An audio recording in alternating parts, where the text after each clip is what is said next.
நிமிர்ந்து நட. வர்க்க கோபத்தையும் வைராக்கியத்தையும் உனக்குள் உருவேற்று. அச்சம் தவிர அரசியல் கற்றுக்கொள். பலம் பொருந்திய பாட்டாளி வர்க்க தத்துவ பாதையில் அடியெடுத்து வை. புரட்சிக்காக உன்னை அர்ப்பணித்துக்கொள். இந்த உலகை வென்றெடுப்போம். புரட்சி ஒரு குழந்தை போன்றது.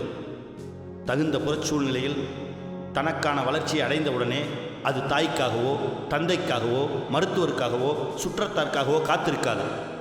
இந்த சூழ்நிலையை தனதாக்கி கொண்டு இந்த மண்ணில் பிறக்கும், இல்லையில் இறக்கும். உதவிய அனைவருமே வெறும் கருவிகளே. அதேபோல்தான் புரட்சி குழந்தை தலைவனுக்காக காத்திருக்காது. சமூக தேவை தனக்கான கருவிகளை தயார் செய்து கொள்ளும். வரலாற்றில் தலைவர்கள் கருவியாக செயல்பட்ட புரட்சியை வழிநடத்துவர்.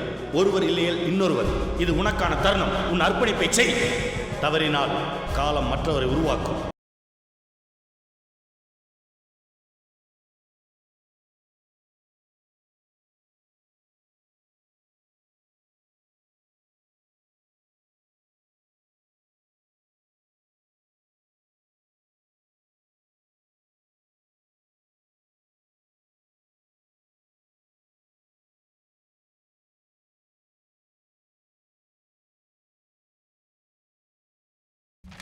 நான் அதுக்கு இப்போ என்ன செய்யணும்? நீங்கள் இந்த போராட்டத்தில் தலையிட்டு முதலாளிகளை கூப்பிட்டு பேச்சுவார்த்தை நடத்தணும். எங்கள் கூலி போனஸ் கோரிக்கை